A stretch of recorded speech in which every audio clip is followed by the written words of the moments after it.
Welcome back to the 17 News at Noon podcast, where we share your news on your schedule. Working in the spirit of the Golden Empire, this is 17 News at Noon. Good afternoon, and thanks for joining us for 17 News at Noon. I'm Nicole Gitske. Now, this afternoon, Kern County is under lockdown. As of midnight, the state stay-at-home order is in effect for our area.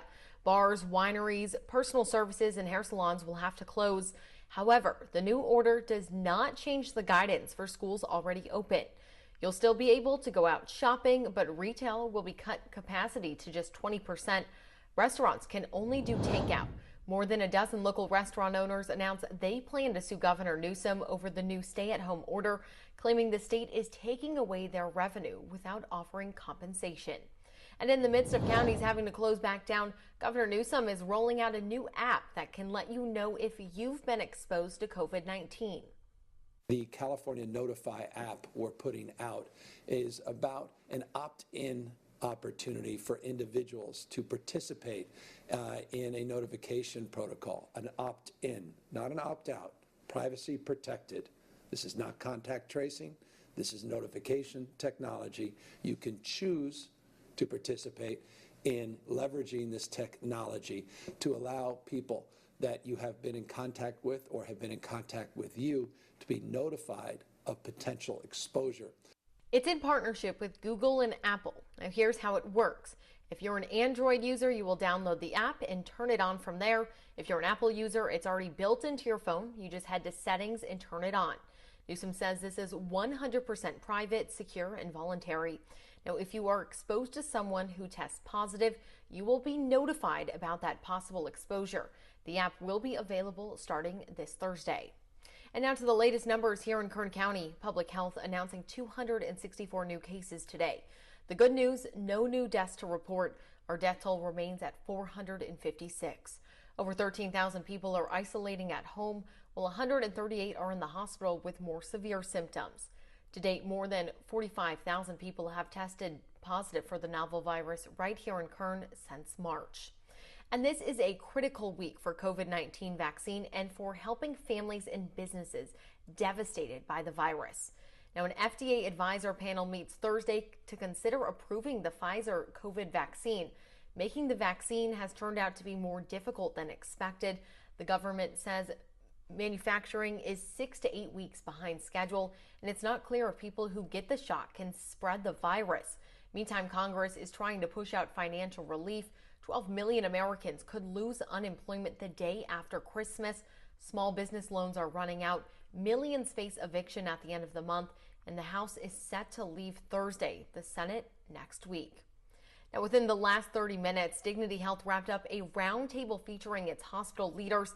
The big news out of that meeting, vaccines could be here in Kern County by the end of the week. 17's Eitan Wallace joins us in studio now with the developing news. Eitan? And Nicole, good afternoon. Dr. Hemel Kothri making that announcement. He says, as you just mentioned, Nicole, leaders with the Food and Drug Administration, also known as the FDA, they are set to meet this Thursday, and at that meeting they will discuss whether to approve the Pfizer's vaccine. If approved, the vaccine could be in Kern County by Friday. It remains unclear exactly how many vaccines will be here in Kern, but Kothri says it could be at the Dignity Health Mercy Memorial Hospital's 2,000 doses could be here combined by Friday. Now that, he says, will go toward making sure frontline workers receive them first. Now, if all goes accordingly, Dignity Health could receive even more vaccines by the end of the year. We anticipate having enough vaccines to vaccinate all of our first responders by the end of this calendar year. So there's plenty of production out there. Pfizer's already got all the vaccines out into the states that they need. Everything's ready to ship. So I think that's going to be the one thing that we're going to be able to do to really help curb this wave 3.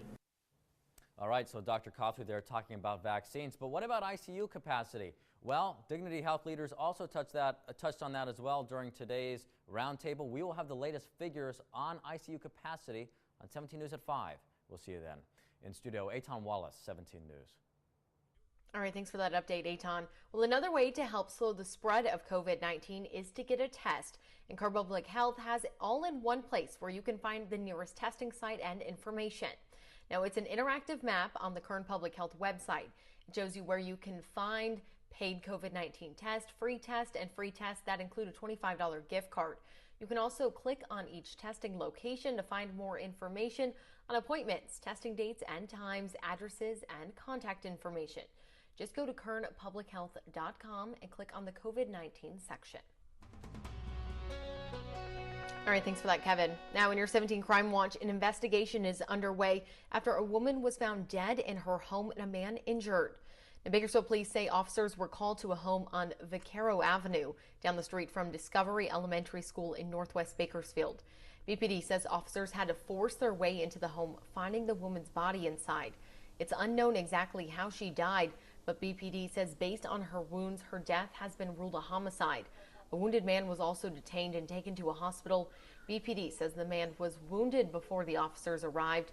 It's still unclear how he was involved. He is in stable condition at this time. Kern County's deadliest year continues with 122 homicides by our count and 5 people killed in the first 6 days of December. And a man is in critical condition after being hit by a truck in southwest Bakersfield. Bakersfield police were called to the area of Wilson and New Stein roads for report of the accident just before 5:45 last night. When they arrived, they found a man with multiple long bone fractures. First responders rushed him to a hospital. BPD says they believe the pedestrian was crossing outside of the crosswalk at the time of the crash. The driver of the vehicle cooperated with local authorities, and the investigation is still ongoing. And a 31-year-old man is dead after crashing into trees near Shafter. According to California Highway Patrol, it happened around 2 yesterday afternoon. CHP says they found the car on Poplar Avenue near Merced Avenue. During their investigation, CHP determined the Honda to be traveling at a high rate of speed. The man lost control of the car, striking several trees in an orchard. CHP says the 31-year-old was not wearing his seatbelt and was pronounced dead at the scene. Deputies believe alcohol to be a factor in that crash. The driver's identity will be released at a later time. Now, today marks the 79th anniversary of the attack on Pearl Harbor. Local organizers are honoring those who lost their lives in that attack.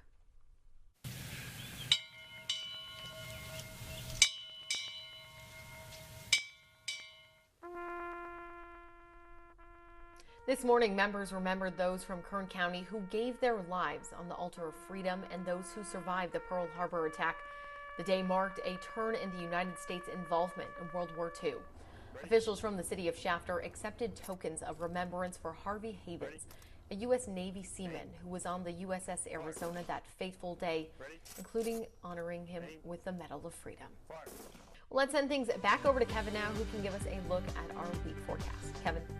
It was a beautiful weekend. We saw plenty of sunshine. Temperatures were in the 60s. Bakersfield hit 65 degrees. We should be right around 58 this time of year, so well above normal. Our record this time of year, 76, and that was set back in 1907 on this date. If you're going to be out and about tonight, 4:43 will be the sunset. We're looking at 72 in Sacramento, 64 in Fresno, 70s from Morro Bay, Los Angeles, San Diego, and also into Vegas. Phoenix today looking at the lower 80s. The beaches, well, we're looking sunny today, but we're looking at 71, and we've also got a wind out of the northeast, 10 to 15, gusting to 30, so a high surf advisory, and we have a red flag warning along the coast as well.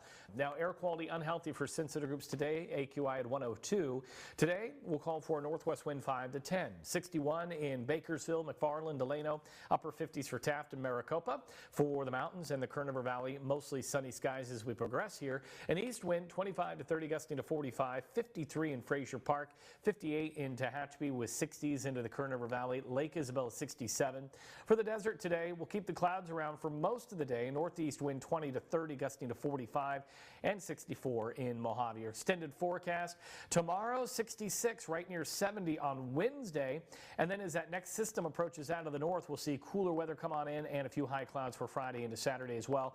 And then for the mountains, 60s for Tuesday and Wednesday, but then lower 50s return by Friday. Partly cloudy on Saturday and 52. And then for the Kern River Valley, lower 70s for your Tuesday, Wednesday. And then we'll also get that surge of cooler air coming in Friday, but then rebounding as we head into Sunday. So a pretty calm forecast for all of Kern County in the short term here. So hopefully you can get out and enjoy it a little bit. That's a look at weather. We'll send it back over to you. And our 17 Days of Christmas drive continues with toys filling up our lobby. We once again teamed up with the Bakersfield Homeless Center and Boys and Girls Club of Kern County to collect toys for disadvantaged kids. You can drop off your unwrapped toy here at our studios or at the Bakersfield Homeless Center or the Boys and Girls Club. We're collecting gifts for children of all ages now through December 17th. And in the giving spirit of the Golden Empire, we are teaming up with Telemundo and local radio stations for our annual day of giving to benefit Children's Miracle Network and the Lauren Small Children's Center in Bakersfield. Things will look a little bit different this year. We will host the day of giving at our studios.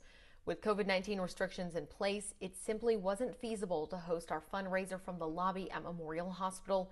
Timmy Melchak and Jim Scott will join 17 News at sunrise to get it all started, and will continue to host the drive until 7 p.m. You can tune in Wednesday, or you can donate now by going to miraclemaker.org or texting KGET to 51555. And starting this week, Clinica Sierra Vista will be collecting donations for its homeless patients. The Clinica cares for the Community Street Medicine Donation Drive will take place from today all the way through December 31st. Donations of jackets, blankets, socks, travel size hygiene products, protein drinks, and dog food are requested. If you'd like to make a donation, you can do it at several drop-off locations around town. For a full list of those locations, visit our website, kget.com. Working in the spirit of the Golden Empire, this is 17 News at Noon. The 17 News at Noon podcast is a production of KGET and Nexstar Media Group. For more on all of the headlines in today's show, head to kget.com.